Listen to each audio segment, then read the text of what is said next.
哎，那你是不是也觉得很困惑啊？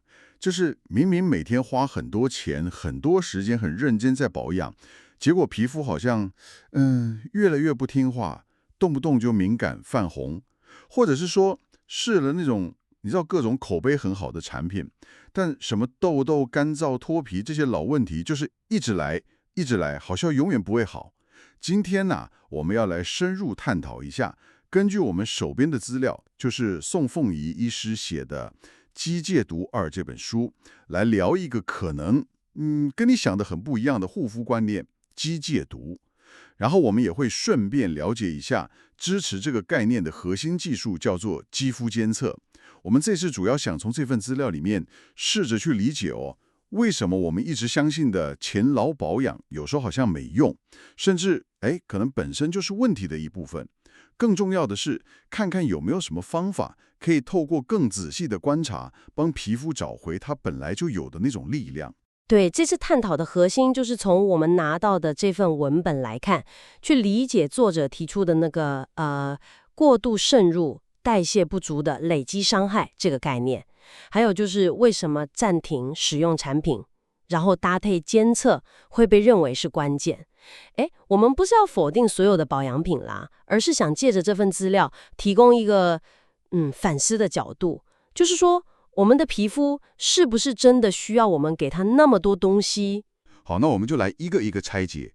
第一个问题，我想很多人一定很好奇，机械毒这个名字听起来，有点猛，是在说保养品里面有毒，要帮皮肤戒毒吗？这个名称确实很容易让人这样想。不过根据文本内容来看这里说的毒，并不是指产品含有那种传统意义上的毒物啦。作者更想表达的是一种过度的概念，也就是书里写的过度渗入、代谢不足造成的累积性伤害啊，所以重点是过度跟累积这两个词。对，就像那个吃东西一样，再健康的食物一直吃过量了，身体也会受不了，是不是这个意思？没错，对，就是这个比喻。任何外来的东西，就算它本身没有害，可是如果你给的量超过了皮肤能正常处理代谢的范围，那日积累月下来，就可能变成一种负担，甚至还可能引发一些问题。所以，机械毒按照书里的说法，它核心的动作其实是先暂停。暂停使用所有脸上的产品，包括清洁、保养、化妆品，甚至防晒，就只用清水洗脸。目标是给皮肤一个像留白一样的机会，让它休息，自己去调节。这听起来其实跟皮肤科医师在处理那种比较严重的发炎的时候给的建议有点像他们不是常常说什么都不要擦，让皮肤自己好起来吗？对，你抓到重点了，这确实是类似的逻辑。不过皮肤科医师那种暂停，通常是比较短期的应急措施嘛，就是避免外来的刺激嘛。那根据这份资料，机械毒可以看作是把这个概念，做了更长时间的应用，而且还加入了更细致的监测这个环节，试图从根本上处理那个累积性的问题。这也带到下一个关键问题，就是我们每天被教育要一层一层叠上去的那种保养方式，为什么反而可能带来书里说的这种累积性伤害呢？对啊，这真的跟我们想的很不一样我们不是一直被说没有丑女人，只有懒女人，保养要趁早，要勤劳吗？这就要谈到文本里面反复强调的那个过量累积的理论了。你想想看现代人那个保养的仪式感，早上洗面乳、化妆水、前导精华、功能精华、乳液或霜、防晒、妆前乳、粉底。晚上卸妆洗脸可能还要来一遍，有时候可能还有去角质、敷面膜，然后又是水、精华、晚霜、眼霜，这还没算那种偶尔做的医美或特殊护理哇，光是用念的就觉得脸好重哦。就是啊，再加上现在的产品，那个成分越来越复杂，科技越来越强调什么高效渗透、立即见效，这就好像吃饭。偶尔吃顿大餐没问题，可是如果天天都山珍海味，不断挑战你消化系统的极限，那长期下来，什么肥胖啊、三高啊，可能就来了，对吧？皮肤也是一个器官，它有它的渗受能力跟代谢能力。当外用的产品给的太频繁，种类太多，强度又太高，超出了皮肤的负荷，那根据书中的观点，就可能慢慢累积成问题，甚至变成所谓的累积性刺激性皮肤炎。这让我想到书里面提到一个现象，我觉得蛮有意思的。他说，现代人跟以前比，明明晒太阳的时间可能变少了，营养条件也普遍比较好，照理说皮肤应该更健康才对。但为什么实际状况是那个敏感性肌肤的比例不减反增？资料里面甚至提到，可能从以前的30%到现在大家普遍觉得有70%这么高，这几乎被认为跟现代的保养习惯脱不了关系。对，这个观察点非常关键，它就迫使我们去思考，皮肤问题的根源会不会常常不是因为保养不够力，反而是因为我们给的太多，反而压抑或干扰了皮肤本身正常的代谢跟修复机制。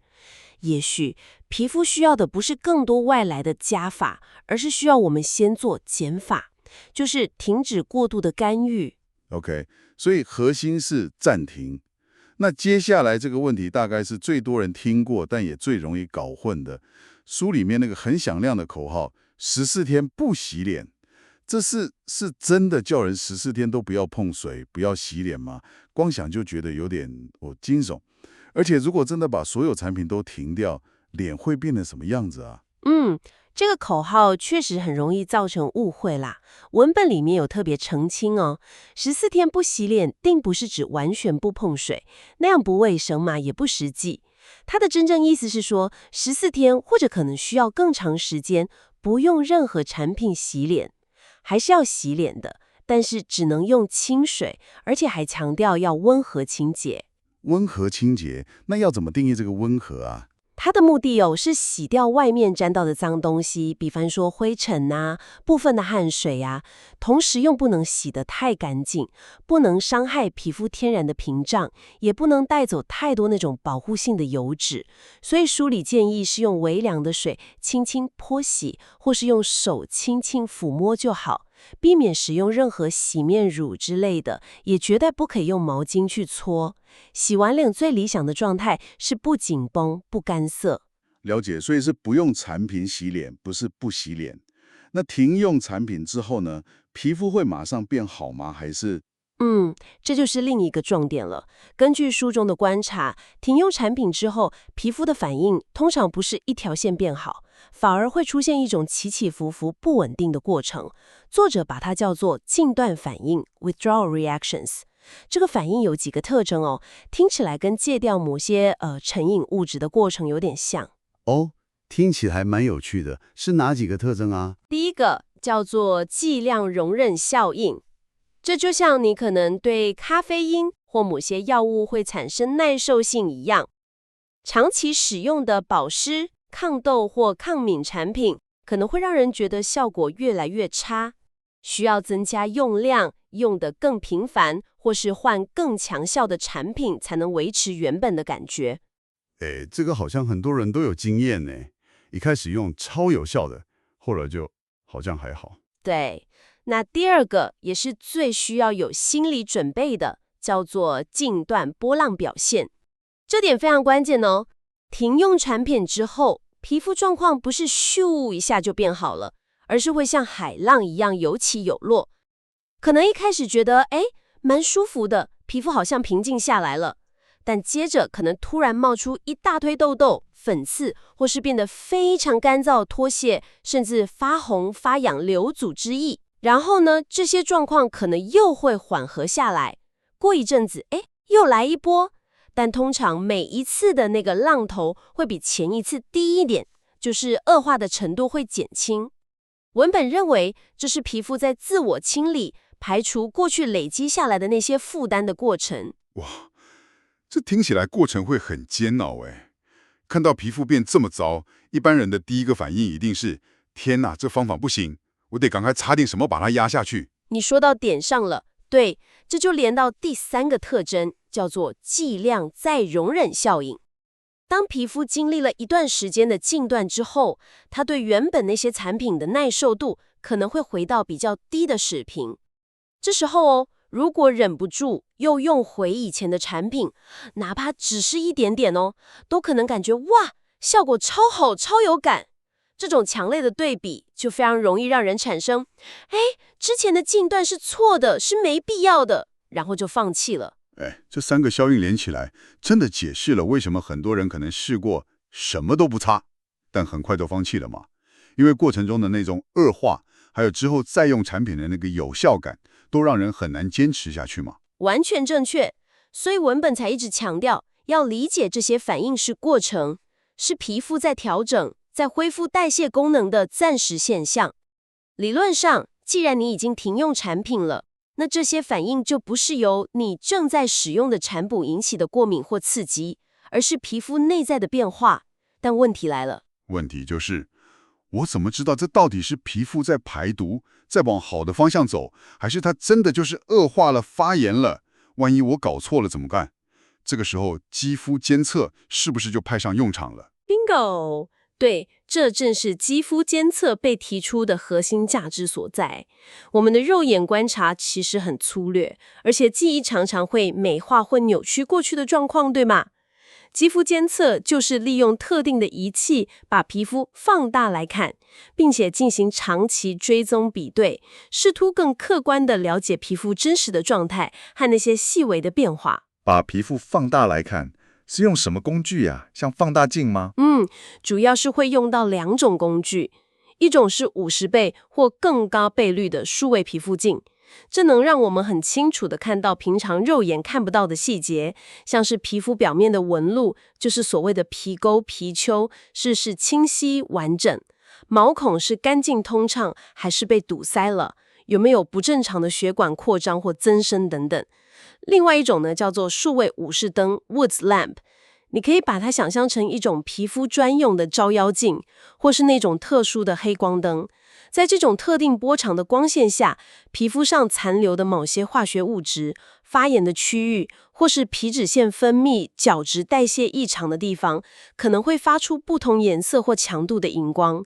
这等于是把一些肉眼看不到的隐藏讯息给显示出来，帮助推测皮肤可能的状况，比如说是有化学残留啊、发炎程度啊，或是代谢活跃度等等。哇，听起来很像侦探在办案诶。那有了这些工具之后，要怎么判断皮肤到底是在健康的代谢排出，还是在走下坡啊？根据书里的说法，判断的关键在于趋势还有结构的变化。如果是健康的代谢排出，即使过程看起来很吓人，比如说冒很多痘痘、脱很多皮，但是呢，在监测底下，你会看到整体的趋势是往好的方向前进的。虽然有波动，但每一次恶化的高峰会越来越低，皮肤稳定的时间会越来越长。更重要的是你会看到皮肤的结构在改善。比方说，原本堵塞的毛孔，虽然一度冒出里面的东西，但之后会变得越来越通畅，越来越干净。原本模糊不清的皮肤纹理会逐渐变得清晰、规则。那如果是坏的状况呢？就是真的恶化了。如果是真正的恶化、刺激或是过敏反应，通常那个变化是比较线性的，也就是说状况会持续变糟，比较少看到改善的迹象，或者说结构上的破坏会越来越明显，例如血管越扩越多，纹理越来越乱。所以监测不只是看而已，而是要比较。没错，追踪比对非常重要。这也是为什么书里提到一个蛮聪明的做法，就是监测的时候会以我们胸口啊或是手臂内侧这些平常不太保养相对健康的皮肤，作者把它叫做1点 excellent point 优秀点，把这个地方当作你个人的原厂设定或是基准点，用这个基准点来比对你脸部皮肤的状态，就能更客观地判断脸部的问题是后天累积造成的，还是天生肤质就是这样。原来如此，有了这个基准点，还有长期的追踪，就能更有根据的判断变化是好是坏，不会因为一时的恶化就吓到放弃，也能在看到确实有进步的时候，更有信心坚持下去。对，这就是肌肤监测的核心目的，提供客观的证据，帮助使用者穿越那个近段反应的迷雾，看清楚方向。它让等待皮肤自愈这件事不再只是凭感觉，而是有视觉证据支持的一个过程。好，了解了监测的重要性啊。那我们回到具体做法哦。除了刚刚提到的只用清水温和洗脸之外，书里好像还有提到用油，诶，这又是怎么回事？为什么是食用油啊？听起来蛮特别的。关于用油，书中确实有提到，但是那个前提跟用法很重要。先说为什么可能是食用油，书里面常常用橄榄油当例子，主要的考量是相对单纯与安全。相对安全。是的，跟市售保养品比起来，成分可能非常复杂，还包含什么乳化剂啊、防腐剂啊、香料等等，这些都可能对受损的或是正在调整的皮肤造成额外的刺激。那食用油，特别是品质好的那种冷压初榨的植物油，成分相对单纯很多，主要就是油脂嘛。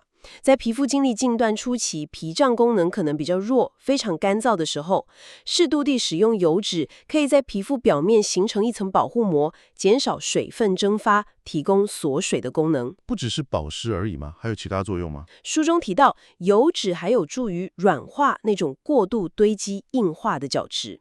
还有卡在毛孔里面的粉刺，就是角质酸。这其实跟你用卸妆油按摩可以溶出粉刺的原理有点像。软化这些堵塞物，有助于它们后续的排出，也辅助皮肤天然皮脂膜的修复。那什么时候才适合开始用油？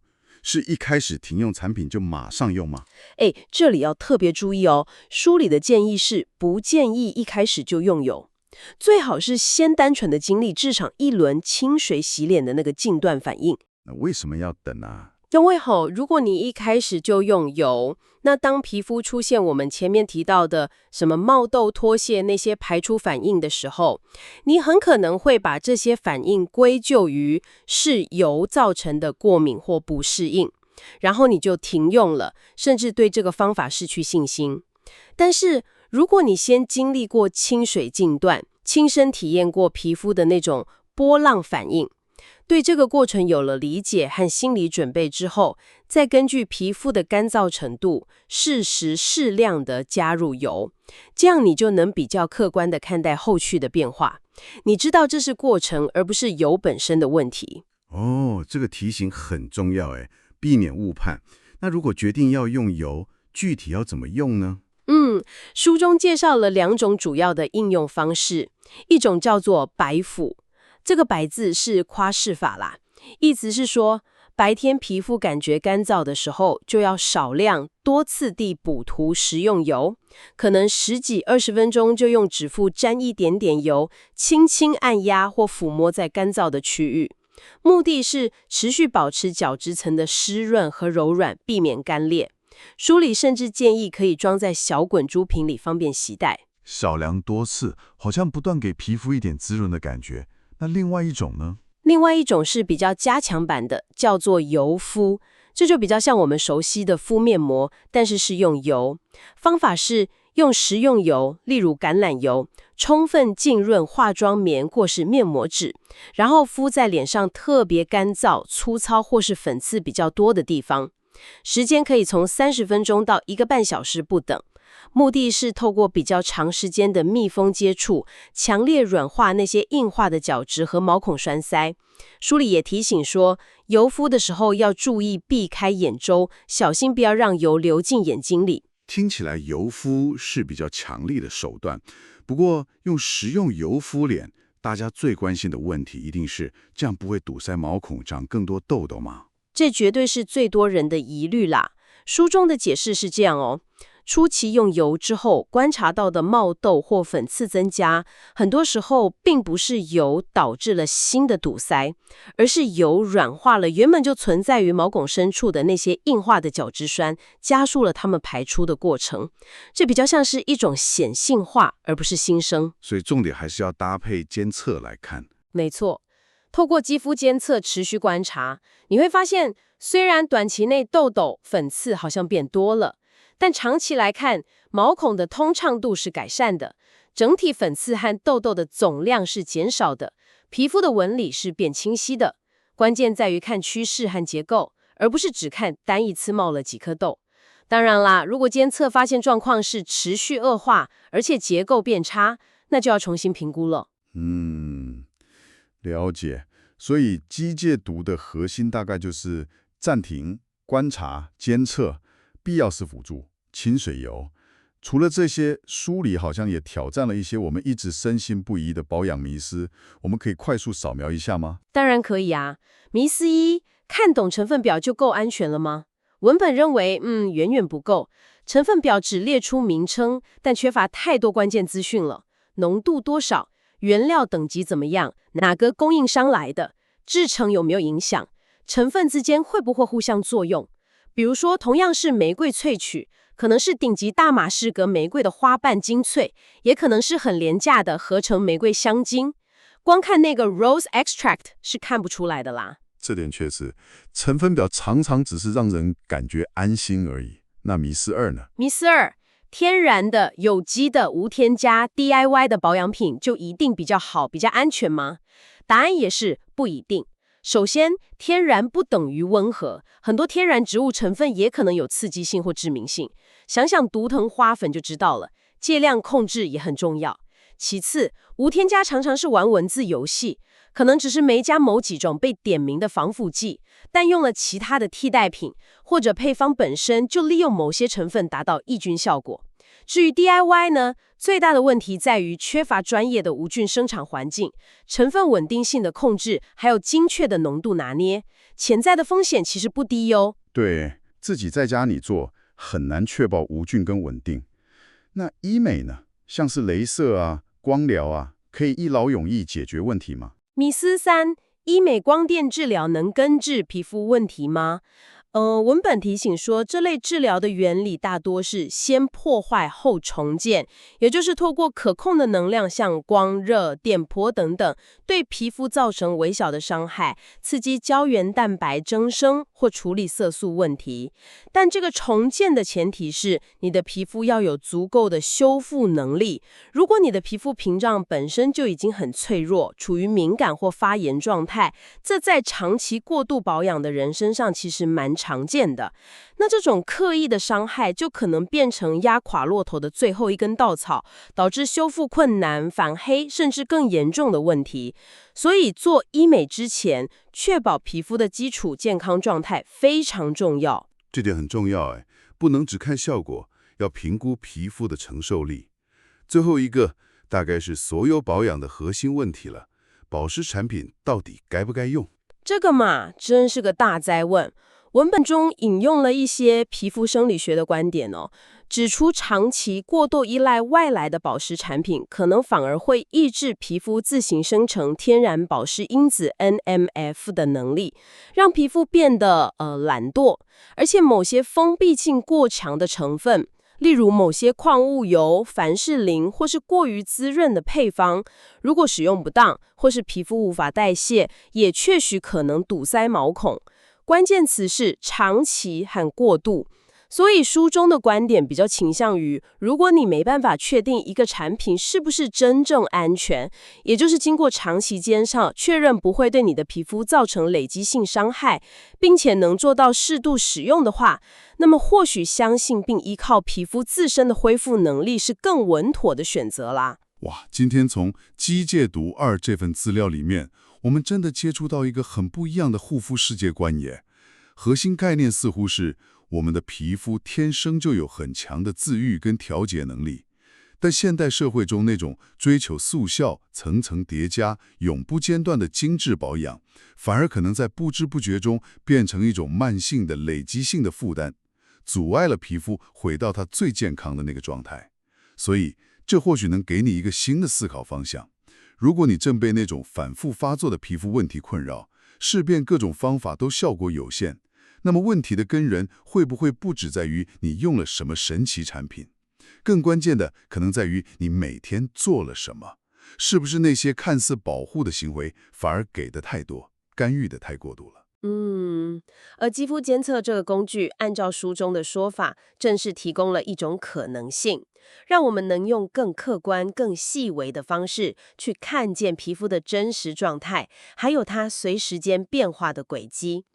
无论你最终根据观察决定要为皮肤少做一点什么，或者是发现真的需要多做一点什么，比方说在特定阶段用油辅助，监测都能提供一个相对可靠的依据，帮助你做出更明智的选择，而不是只依赖感觉、广告或者是别人怎么说。最后啊，这份资料留下了一个我觉得蛮值得你细细思考的问题。想象一下，如果那些长期困扰你的皮肤症状，像是很难根治的泛红、脱屑、粉刺、痘痘，其实并不完全是你皮肤生病了，而是你的皮肤正以一种你看得见却不太理解的方式在努力工作，试图排除某些你看不到、感觉不到却真实存在的累积负担的时候。那么你会如何重新看待你的皮肤以及你跟它的互动方式呢？这或许是一个值得你继续探索的起点。